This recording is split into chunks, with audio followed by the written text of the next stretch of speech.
And we're on. Rima the Jungle Girl. Thanks Hey, for Ryan. being on Fitness and Consciousness.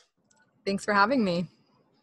Yeah, I found you on Instagram and I saw that you had a podcast called Rima the Jungle Girl. And just before we started to record, you were about to tell me where that name came from. Yes, it's a pretty cool story.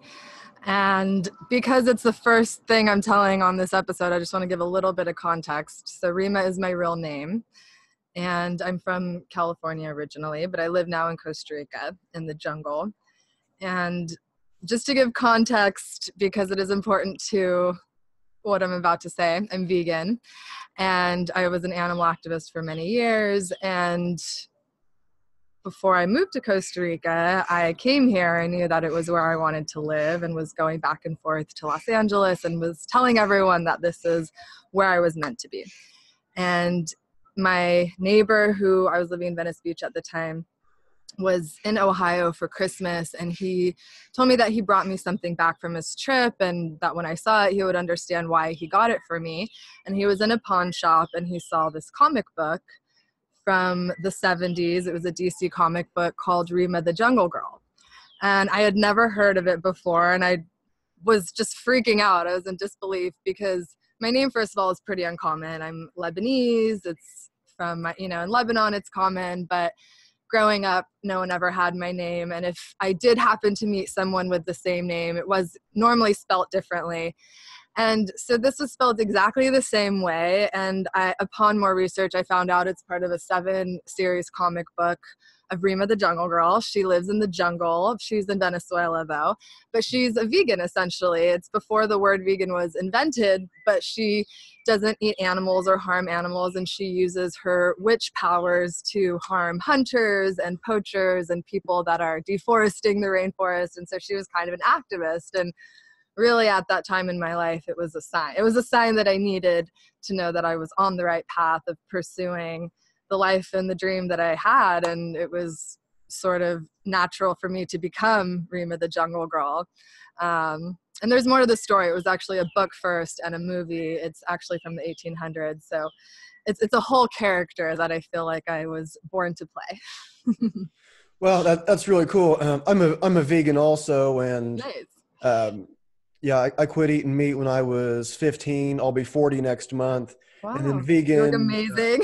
Yeah, and then like vegan, like about half that time. Yeah, that's really cool. And I found like that comic sounds very interesting in the movie and the book. I'm going to have to look into that. And I have a lot of friends that are like hunters, though. Like up until about a month ago, I was teaching at a wilderness survival school. Mm-hmm.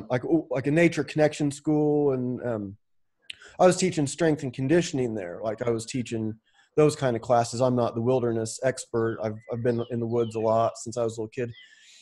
But like when I guess like what led you to be vegan? What's that story?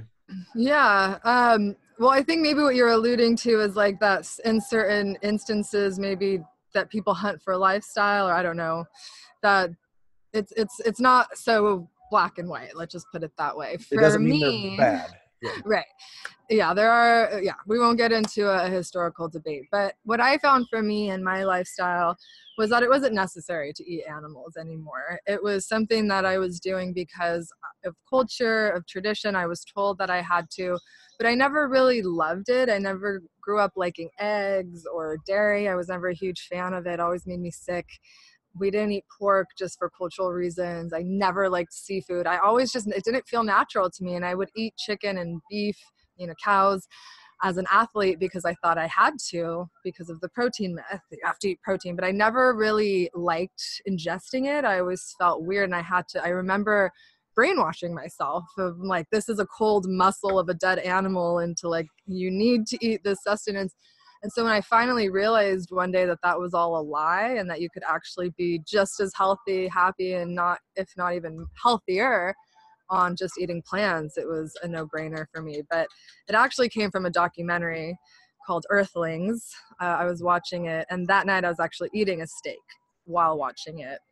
So it wasn't like I was, like, oh, I don't know. I wasn't animal rights before it, or it wasn't gradual. It was just kind of like I was eating animals. I saw all the realities of what was happening. I was like, no more. And then I realized about all the health benefits after. Yeah, it's interesting how for a lot of people it is that there's a line, and then after they realize it, they never go back. And it was kind of like what happened with me. I had friends that were vegetarian, and they were dropping me off. And I remember talking with them in my mom's driveway. We'd been friends for a long time, and they were dropping me off. We were just talking in the driveway, and they just told me about it. I never ate meat again. Yeah, interesting. And that was 1994. Mm-hmm. And so it was just like real easy. I don't miss it. And it was way less accepted.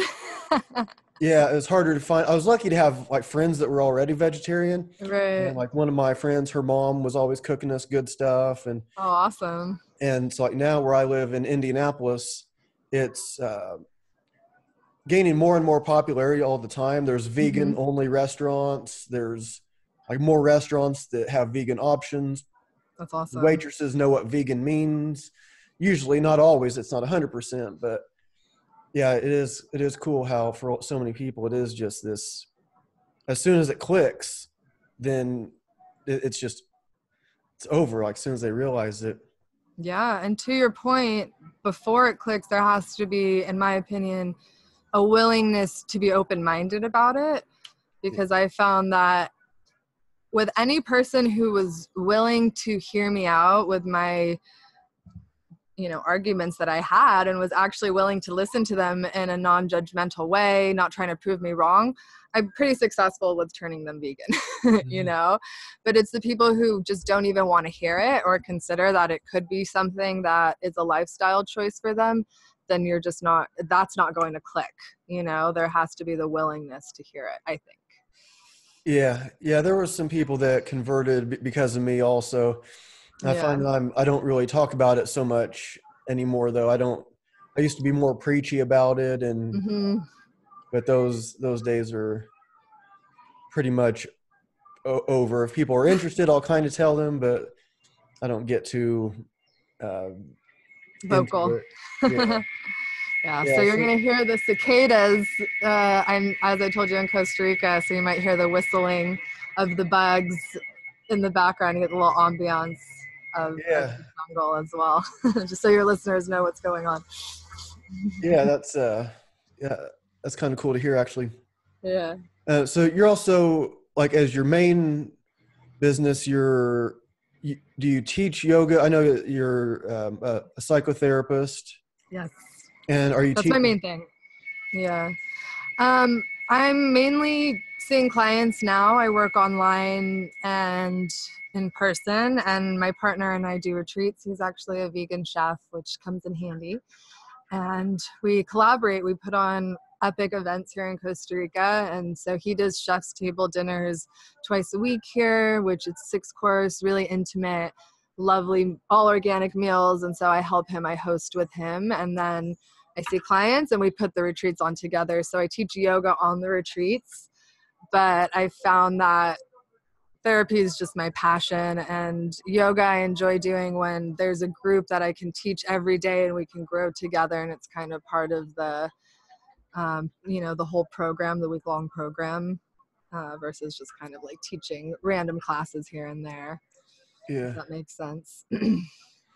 Yeah. When I was listening to a podcast of yours earlier today, and you mentioned your like business partners with your, you're not married, right? You're just. Yeah. So I was married. And Okay. if you listen to the podcast, I did an episode with my ex-husband, but that was a long time ago. Yeah, I did. Yeah, there was some parallels. I just heard one to be so far, but I wanted to hear more. No worries. Don't worry. Yeah, there was a lot of parallels that I already saw, and just I think the one I heard, it was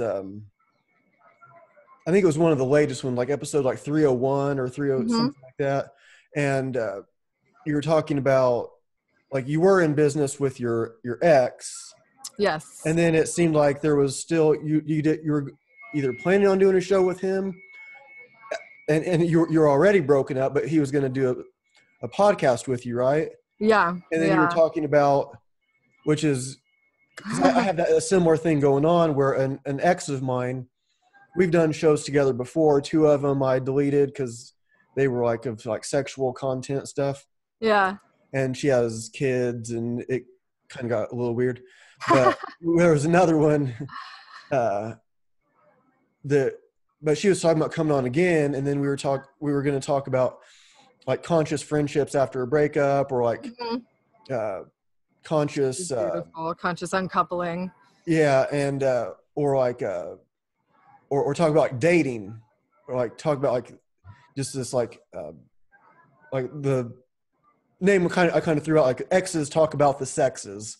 So it's like you have like somebody that like knows you very well. Yeah. But then so I'm like, I have already had that kind of going on. And then I'm listening to you and it's like, wow, there's like this, you're like in this same kind of universe as me. So can you like describe like what, just tell us about that. I don't want to ask too specific. I just want to hear about that. Yeah. So it's interesting that you brought that up, because my ex and I were actually able to, once he left Costa Rica and we broke up and we kind of got over our own ego, her, and feeling like we were the victim, we were able to become really good friends. And luckily we didn't damage each other too bad in the divorce, so it wasn't too much to get over. I think once the relationship was over and we both knew it, we were able to move on really quickly, which was really nice in the end. And we actually talked about sexual things on the phone after he left and we'd broken up that we had never talked about before, like past partners and just this and that, and secrets that I guess we didn't feel comfortable talking about before. So it's interesting how, when you can open yourself up to having a bond with this person and getting out from the hurt or the stories that we create, this person can actually be a friend or an ally. And I think that's what conscious uncoupling is all about. It's just saying this relationship doesn't work anymore for whatever reason, and it's not a failure. It's just the end of a chapter, and we can kind of walk on with dignity and grace, but still have each other in our lives, maybe, if that's what we want, maybe not, but that it doesn't have to be such like a drama, Yeah. And I think too, like with families, a lot of times families end up getting hurt because people get cut off, and there's a lot of just drama and hurt that's unnecessary. I think that just because 2 people decide that they don't necessarily want to be together, I think there's much better ways that we can handle it, and that we could teach our kids how to handle it, better examples we could put on. I think in the media, we don't really have good examples of that as kids, right? Of like how to pick good partners and then how to exit the relationship when it's over. Yeah. It's not a skill we really learn. Yeah, I think like with a lot of the TV shows, like a lot of times like the guy looks dumb, or it's like the fat guy, quote unquote. I'm not trying to like say anything bad about fat people, but it's the fat guy with the hot chick. Right. Or it's the like the lazy guy that's incapable. Yeah. And he's always getting in trouble by the wife, right? That's like yelling at him. Yeah, Homer Simpson, kind of like. So it's everyone loves Raymond, King of Queens, right? I don't watch much TV anymore. I'm just thinking of old shows, but I'm sure that stereotype continues. Yeah, I don't watch very many, but it is like King of Queens. That was the one I was talking about. Like, he's not just playing a man; he's playing a fat man. Right. It's part of the character. It's not just like he just happens to be a little chunky, and and then she's a knockout. And, so it's very disempowering for men and couples in general, I think. And just I'm not necessarily sure like whether to take it in that direction, this conversation, but I just think that the portrayal of men and masculinity in the media in general is something that's really skewed and dangerous and toxic, and has created a lot of these stereotypes. And a lot of guys are confused and not really sure how to express themselves in relationships or how to have their needs met emotionally. And, you know, there is a lot of fallout from that. And that whole like fairy tale relationship that we're brought up with from very young doesn't help, right? Because we have this idea like everything's going to be perfect. We're going to find that person that completes us. They're going to tick all these boxes and I don't have to do anything. I just have to show up and be me and I'll be saved. And that person doesn't save you. And then the real life sets in, you know? Yeah. So. Yeah, you have a whole new set of problems to deal with. Yeah, then you're stuck in a relationship that sucks. No. Yeah, so like with the like doing the podcast, and you know, I'm curious because like when I'm talking with my ex about the show, sometimes it seems like, oh, this is gonna be a really cool idea, and then we're talking and talking, and then it's like whatever starts to get brought up, and then it's like, oh yeah, this is why we don't really work right. Like find myself like maybe getting frustrated about something, or like, so do you find that too? Like as long as it's like in this dose, like you and your ex, you think you could have like these cool shows, these cool conversations, and help teach people. But then if it's like too much, it's like, oh yeah, that's why we broke up. Yeah, no, him and I only did one show actually, to be fair, and it was a divorce episode. It was after we had already broken up. And then my partner that I'm with now, I think we only did 2 episodes, 1 or 2 episodes, 2.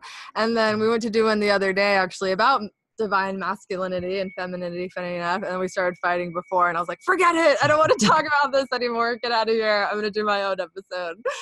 So yeah, it's difficult.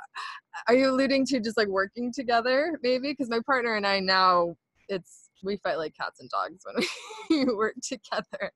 It's not easy. Yeah. Yeah. I was wondering, like, I'm not seeing anyone now. Yeah. He is. I mean, I was kind of like seeing someone not too long ago, and so then I was like wondering, okay, well, what's that dynamic going to be if she comes to my place? I mean, obviously I can do shows remotely, but like if she comes to my place and then like, how does that affect like what she's trying to have with this other relationship? And does he even care? And then, yeah. And then it was kind of like this thing where like she said, like she didn't think he would care. And I'm like thinking, well, why not? Like, it almost seems like weird not to like, care. why wouldn't he care? Yeah. Yeah. Well, she just needs to have a conversation about it either way with him. It's like whether he cares or not is his own choice, but he needs to at least be given the information. Yeah. Yeah. So with, that's kind of a lot of what I was thinking about. Cause like when I was hearing your show earlier, it was like all this kind of stuff. I was like, oh, I have this almost exact same thing going on. We weren't married, but yeah. Like in your like psychotherapy practice, do you have a specialty? Like, is there something that you focus on?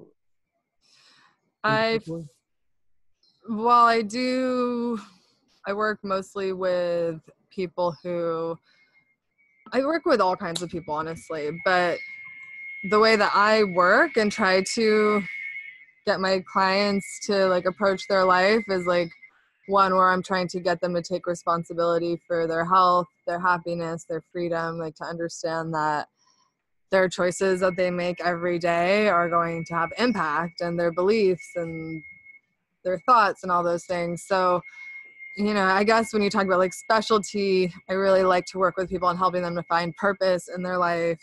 Of course, finding balance is what therapy is all about. That's always a goal in psychotherapy, is to help bring all the different parts of life into balance. And if you've heard of Abraham Maslow's hierarchy of needs, once we're able to have those basic needs met and we feel good and we're healthy, we're taking care of ourselves, then we're able to move up that pyramid up towards self-actualization, where we can start to be more creative and whatever, have more enriching and fulfilling relationships and be more spiritual, you know, but we need to have those basic things taken care of first. So I really like to get my clients to see that, you know, because if you're not taking care of yourself, you're not loving yourself, there's never going to be a place in the world where you feel good, because you're not taking care of yourself. It's like pretty basic, you know. And I also work with plant medicine. ayahuasca in particular. It's something I've worked with personally for many years. I've worked with all kinds of psychedelics, and I'm really interested in bridging psychotherapy with ayahuasca. And so it's something that I'm constantly learning about, and it's a really new and exciting area because ayahuasca is still technically illegal in the United States and in many parts of the world. And but the FDA and different government agencies are starting to recognize things like psilocybin and the active ingredient in mushrooms and MDMA for things like depression and PTSD and anxiety. And so it's really paving the road for other types of plant medicines. And so my partner and I do plant medicine retreats here in Costa Rica. We don't lead them, so I'm not a shaman, a shamana. I just want to make that clear to anyone listening, but I help to organize them. I bring in a healer, a leader, and then I do the integration, so the psychotherapy part. So what I found in this work is that it's really important to be able to take what you find in a ceremony, all the lessons that come, and to be able to process that and to understand how to take that into your life and to make changes and to keep it going. Sorry, the cicadas are getting really loud. I can still hear you. I can hear you Okay. fine. Yeah. Okay, cool. And to make sure that they don't just go home and then, they're on a big high and then they feel depressed because they're going back into work and talking to Carol and Bob and Sue and whoever else is in their office who has no idea this experience they've been through, So for me, I really want to make sure people have the tools and techniques to take that back into their life and to try to make some changes. So that's kind of where my focus is right now. Yeah, it seems like it's where a lot of people's focus is right now. I guess in a way it kind of always has been, but you hear like more and more of it, and like all these like retreats, and then like if you ever listen to Joe Rogan podcast. Mm-hmm. My partner he's does always religiously, so I come in and out when he's listening. Yeah. So he's always talking about it. Yeah. And it's like I've never tried DMT. I haven't done a hallucinogen in a long time, but I've done mushrooms and pretty high doses of LSD, and Yeah. I was mostly in high school and only one time after high school, because like once my daughter was born, I like cut out most of everything. I'd still like smoke weed sometimes, but I haven't done anything, smoke or drink or nothing, in almost 7 years now. Oh, wow, it's amazing. But like compared to so you've done LSD also, or just one time actually? Like much like what I was going to ask is mushrooms like many times, but mushrooms many times. Yeah. So how would you compare the teacher quality of ayahuasca compared to like mushrooms? Mushrooms is more playful in the sense that they consider it to be more the grandfather medicine. You can hear some people would refer to it that way, whereas ayahuasca would be referred to as a grandmother energy, a grandmother spirit. So ayahuasca is more, you get what you need, but you might not always like it. Like you could have a dark trip, which I say dark trip in the sense that like it might be what you need. It's not necessarily something that's going to traumatize you. Like it might feel scary, or some people might even feel like they're going to die, but then they realize after that it's an ego death. For some people, it's like really light and beautiful and rainbows and sparkles. And so there's a lot of ranges in between on the types of experiences that you can have. And it's really based on your intention. And you might vomit the whole time. You might be going to the bathroom a lot. So it's rough, and mushrooms tend to be more playful. Of course, you can take too many mushrooms and might feel like you're going to lose your mind. But in general, if you just take a normal dose of mushrooms, it's going to be a lighter, more playful energy, more creative versus like cleansing, Yeah. DMT. It looks like your microphone turned off. I was just muting it so that you don't hear the bugs. Oh, But I see. Okay. I see. Yeah, DMT or ayahuasca, it's like the one thing that I still kind of find a little bit of temptation for. And it's like, I don't Yeah. know why. I kind of, in a way, I don't feel like I need it, but it's like, I'm pretty curious. I Mm-hmm. mean, I've taken like pretty high amounts of LSD, but it was, in high school. Yeah. And I was doing it for like, what I was at least calling spiritual reasons. Like one time was at a Grateful Dead concert, and but then other times were after that, and we'd be out in the woods, and so it wasn't like a party thing for me. It wasn't like, It oh, we're wasn't just gonna take some. recreational. Yeah, it was like It was a spiritual journey. That was the whole right. point. Yeah. Yeah, the DMT. Have you tried like just DMT by itself, or just Once actually as well. Yeah. how would you So compare that, like the DMT experience versus the ayahuasca? honestly, like the main difference is just the amount of time. It's just that the DMT by itself generally is about 15, 20, maybe longer minutes. With ayahuasca, it's going to be about 5 to 6 hours. So it's like DMT on, I don't know, times 20, And like, but they're similar. what about the like beings that are, like Joe Rogan explains it pretty well, and it seems like a lot of people have a pretty similar story about maybe even perhaps meeting the same being, like, In different experiences, you mean? yeah, or like meeting like the same, I don't know if like God is the right word, but you're meeting like the same um, other dimensional being of some sort. Like, are you having those experiences, or like what is your Are you talking about like in general or with one versus the other? in general? So like In taking the general. ayahuasca, like, Yeah, I mean, they say ayahuasca has a consciousness, so it's like it's the grandmother spirit, and some people have other spirits that visit them and spirit guides, and yeah, when they describe it, might multiple people might see similar things. For me, I'm very intuitive and empathic. I read energies very well, and I tend to like facilitate a lot more than anything. So a lot of it is just kind of like being able to like tune in with the people in the ceremony, like using the medicine sort of to help you heal or guide to know what to kind of do to help people in different ways. And for some people, it might be meeting with these different entities to get information, or to get certain questions answered. For me personally, I don't necessarily have, I think, those same questions. And I think for me, a lot of it is more with ayahuasca. It's like seeing the holographic universe that we live in. It's like really like you going out into the sky and looking up and really being aware of the energy fields and how everything connects and the different layers of stars. And I mean, one time I almost felt like I could see where the hologram peeled back, like it's just like really interesting. Like I can, yeah. For me, it's more like that, like energetic waves and seeing people as frequencies. So definitely, but I've heard like you're saying people have met certain entities or spirits.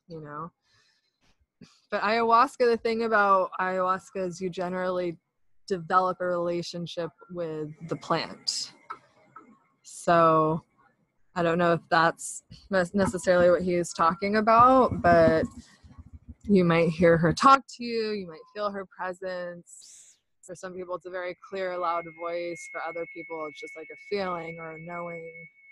For some people, she's very playful. For other people, she's more like strict. But that's the thing, is like you kind of get what you need.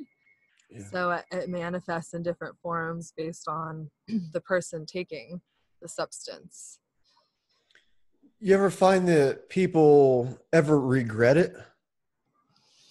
I mean, yeah, I think if people aren't ready for it and you really want to have a spiritual foundation to do something like ayahuasca, because it's a spiritual journey And if you don't have a context to understand, like if what I just said to you about living in a holographic universe is like, what the hell is she talking about? Like maybe you shouldn't do ayahuasca. But if you're someone who has more of an understanding of what reality is and spirits in general and the human experience and infinite self, and you've done some of those studies, then I think you're less likely to have a bad trip. But definitely people can become depressed after doing ayahuasca or can become anxious. I have a story of a kid. If you don't mind, I'll tell the story. It's a crazy story.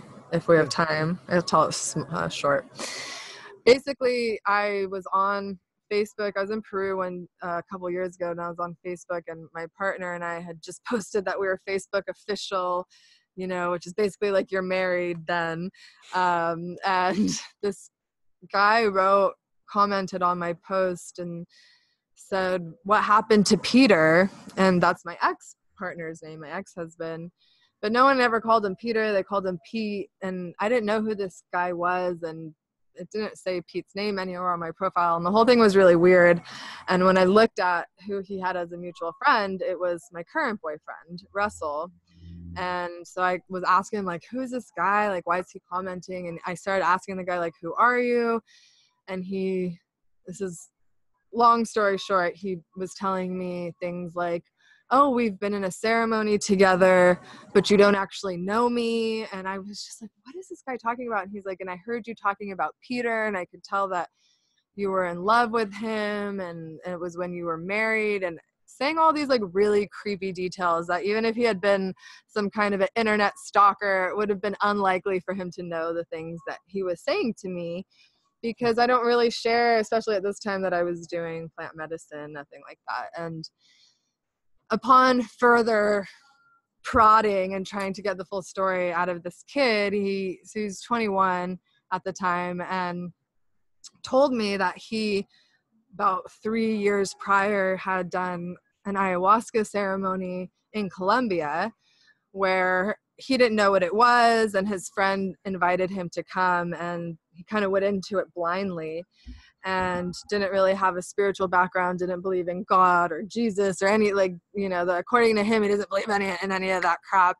And it was in this church called Santa Daime, which I won't get into that, but it's a very particular Brazilian church that is kind of a blend of Christianity and ayahuasca. Like, they use ayahuasca in the church, and it's very interesting, but maybe not, I don't know, not necessarily the best place to do it for your first time.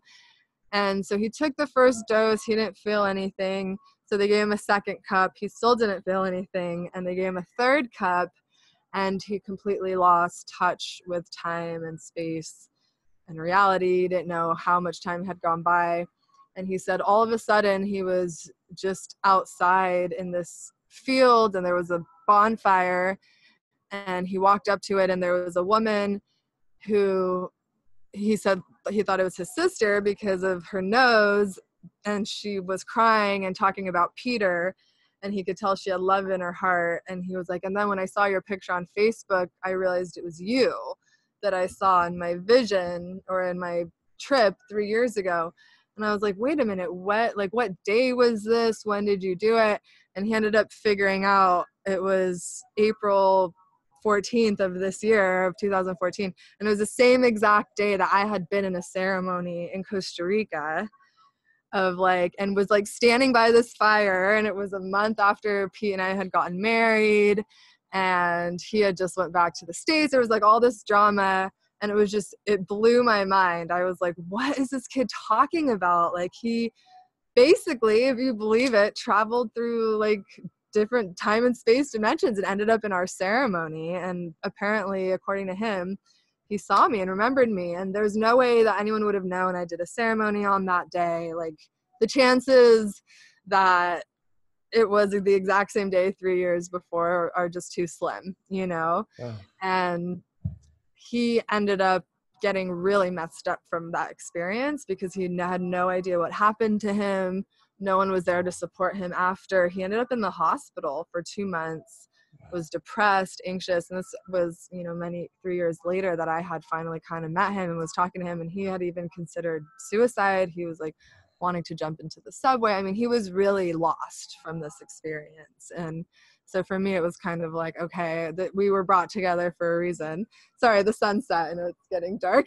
I can still see your face. Okay. I can still see. Okay, cool. And so I really just kind of helped him and tried to support him and try to help him to understand a little bit more of what happened to him. But I mean, he really regretted doing it. He was like, very much against ayahuasca and the whole experience, and rightfully so. I mean, he almost lost his life because of it. And I think analyzing the situation, he did it. The people who gave him the medicine were very irresponsible. They shouldn't have given him that much. They should have made sure that he knew what was going on beforehand. There should have been people for him to talk to after. And that's why, for me, I will only do ceremonies where people kind of have to stay the night, and then we can all meet together and talk the next day and integrate what happened, instead of just like, okay, see ya. Good luck. Yeah. Yeah, that's pretty amazing that. I know, it's a crazy story. Yeah, hopefully it would end up being, even though it was obviously traumatic, maybe it could be at least some kind of awakening, because he can maybe see how things really are, and just like there's more to it. And something that stuck out when you were saying like about your therapy practice was you help people to find purpose. Yeah. And so I've kind of like thought about that a lot, like meaning versus happiness. So a lot of people think they want to find like happiness, but like I listened to Jordan Peterson. I don't know if you know who he is, but he's been on Joe Rogan. If you don't know who he is, did you say you do or you don't know? I've heard of him, but yeah. Yeah, he has he's been on Joe Rogan a few times. Those are really cool to listen to. But he's a psychologist. He was a professor, and now he travels around. But he talks about finding meaning rather than happiness. Like, because then if you find meaning, if somebody's depressed, he's like not saying like, well, that's not necessarily crazy, because like, well, right now your life sucks. So if you weren't depressed, that would be kind of weird, because you got to get yourself together. It's a logical reaction to the situation you're in. Yeah, this is like, it makes sense for you to be. Makes sense for you to have the blues right now, right? And then that looks really cool, the background there. Okay, I can turn if you could see me. Yeah, that looked really neat back there. There you go. Yeah, and so what was I saying? Oh, so yeah, that looks really cool. I'm gonna have to get out. Yeah, you won't see me as much, but that's what I was looking at. Yeah, I can still see. I don't know if what your picture looks like to you, but I can see you. I can see the background. Perfect. It looks really cool. So when someone comes to you so it's just somebody, they're coming to you as a therapist, do you ever recommend the ayahuasca? It would depend on the person, for sure. If I've worked with them for a while and I felt that they would really benefit from it and they were open to that kind of thing, absolutely. And actually, I have had a client come on one of my retreats, and she approached me. She heard about it through my podcast, and it was all her idea. And so, I wasn't like advertising it to her. And I ethically am very cautious with, I don't want there to be a conflict of interest there. So if I do suggest it to someone, I don't do it in the context of like, and I have a retreat coming up. Yeah. It's more of like, have you considered this? Have you done psychedelics? Are they something you would consider? And it is usually with clients who are more looking for meaning or purpose, or trying to understand some things that,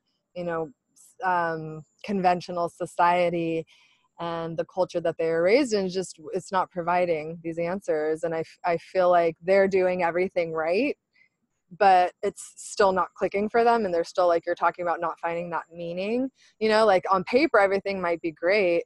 And then if they're like, really like, I'm lost, I don't know, blah, blah, blah, this and that, that's when I would really start recommending plant medicine, for sure. Yeah, I would imagine it's, I guess I didn't even like think about like the ethical, like whatever kind of like legal, ethical stuff for your Practice, yeah. I bet it can get Tricky. yeah. Yeah, that's a fascinating thing though. Yeah.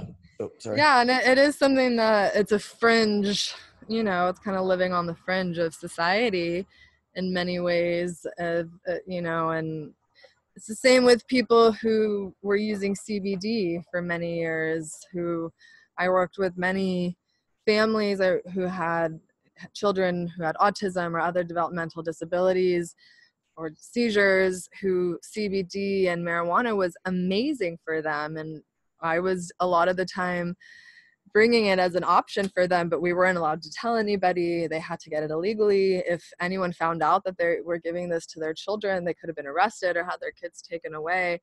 But for me, it was like, okay, well, do I risk my career for what I know is right and what can really help this family and these people, or do we continue letting antiquated bureaucracy and corporate interests control our lives? I think for me, like, I'm an Aquarian too, so like if you study astrology, we're very much like the rebels that want to like beat the system and find that ultimate freedom utopia. So I'm definitely willing to live on that fringe to accomplish that if I have to, if that means doing things that others might consider illegal. If it's Yeah. Is that part of what makes Costa Rica like your home? Like, cause you feel like you can do more of what you think is right, like how you want to live, like free, and is that? Absolutely. Yeah.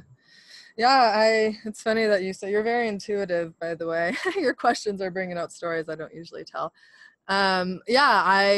The reason I actually moved here, which I don't tell a lot of people this story, was because when I was an animal activist, I started getting persecuted for doing things that were legal and lawful and just protest behavior that was effective and was pissing a lot of people off because people were losing money.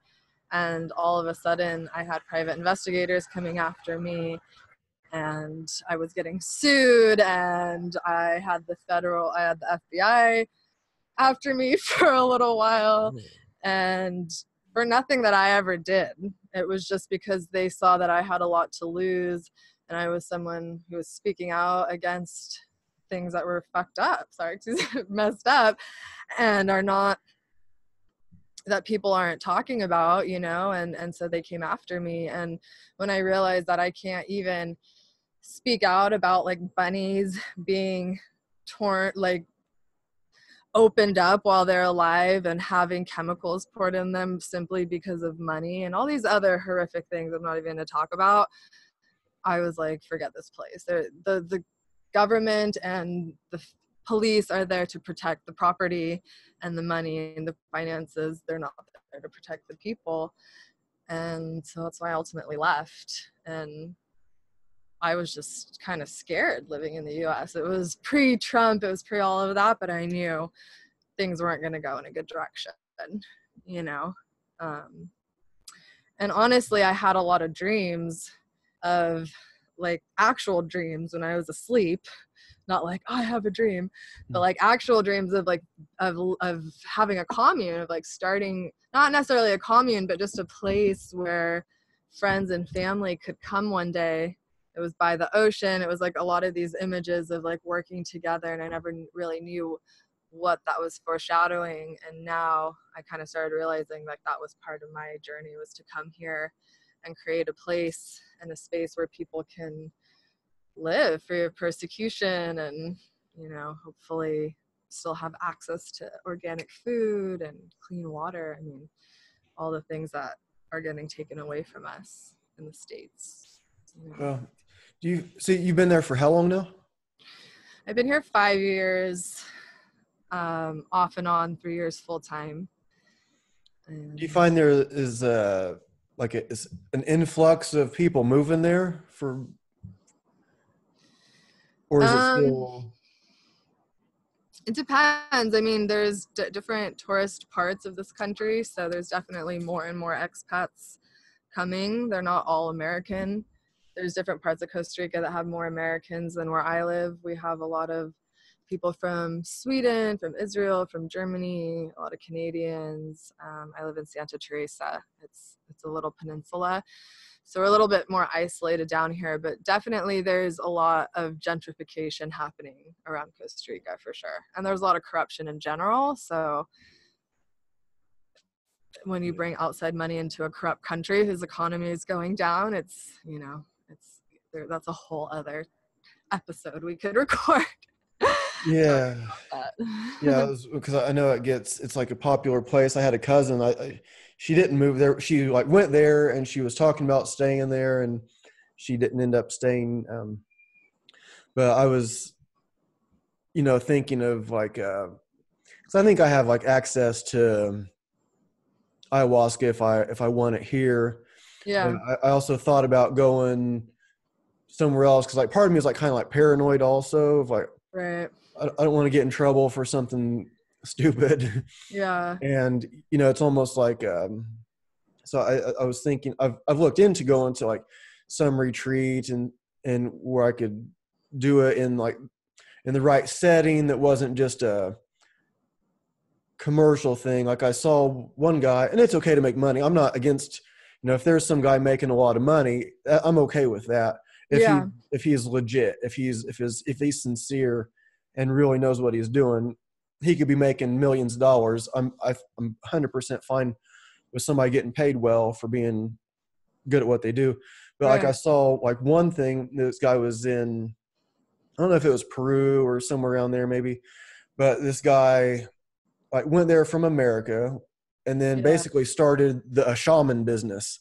And he was like looking at business. Yeah. And was like you look around his like hut and he's like, this is $200,000 right here. And it's like, and he's happy about that. And just like the different amount of ayahuasca he had. And it was like, I'd hate to plan something that's supposed to be this major spiritual experience and then have that guy and then like show up. Yeah, you want to do your research for sure. You want to be able to, like I said, the integration is an important piece. I think there's a lot of people who want to go to Peru and do it authentically in a tribe, which is great. I get that. I understand why people want to go do it at the roots. But also what I found is that sometimes those places don't necessarily give someone from the West all the tools that they need to integrate their experience, because in somewhere like Peru, ayahuasca is such a big part of their culture that they don't understand necessarily why integration is so important, because they don't need it. It's kind of hard to explain, but my friend who's a shaman actually asked me that, like, what is all this about integration? Why this and that? Like, too much talking, the medicine does the work for us. Yes, but we have to kind of know how to make sense of the experience and then how to take that into the world with us. So that being said, for different people, there are different experiences that are appropriate, right? Not everything's for everyone. For some people, they're going to go into Peru and the Amazon and find exactly what they need. For someone else, maybe coming to Costa Rica with a therapist might be better. It's really it just depends. For me, it's all about safety, number one. It's like, I want to make sure that people are safe, that they're able to integrate what they're doing, and then that we're not causing like a carbon footprint or a lot of waste from the event. That's really important to me. It's all plant-based. All the food is organic. It's completely waste-free. I'm a plastic freak. I will not, even our buckets are reused old water bottle containers that I go finding on the beach. I'm very adamant about that, So in terms of consciousness, that's what I'm trying to promote, is if we're going to come together and try to work on ourselves and our egos, we really need to be conscious of what we're putting out there. So also building a community, right? You come to the retreat, you build a family, you learn about good food, you learn about what you're putting into your body. you understand about the local community that you're in. We actually do it at a rescue center as well. So the proceeds go to benefit them and the animals. So you get a tour that's ethical. It's all kind of well thought out. So it's not just like, oh, come pay us and we'll give you this medicine and kick you out, because people need to make money, like you said, but it needs to be done with the right intentions. And for me, intentions are everything. Yeah, it sounds very interesting. It sounds like you do have it like dialed in to somebody that understands, because you understand like the Western science of the mind and the more tribal sort of nature of it. And so I know you have to get going. You have a patient, A client, yeah. Bummer. I'd be happy to have you on again. And so how can people get a hold of you? RimaTheJungleGirl.com is the best way to find me, because on there you can find the podcast, you can find the plant medicine retreat. We have one May 4th to the 11th. So there's all the information there. And then April 1st, I'm not sure when this will air, but April 1st, we're moving into a new house that is 3-bedroom, 3-bath, and each room has its own entrance. So we can host people in Costa Rica. We can do personal retreats, personal ceremonies, therapy retreats, all that kind of stuff, vegan meals. Really excited about that. So if you just go to RimaTheJungleGirl.com or on Instagram, Rima_Danielle, you can get in touch. Yeah, and Rima is Rima, and yes. Yeah, it'll be published tonight. I'm gonna do it now. Awesome. Wow, cool. I'll let you go. I know you have to get ready for your appointment. Thanks so much, though. It's been a real treat. I enjoy this open flow, open conversation, and like I said, you got some stories out of me I don't normally tell, so you're good at this. Yeah, well, very cool. I appreciate that, and I'll stop the recording, and I'll talk to you for just a second when I stop. Thanks again.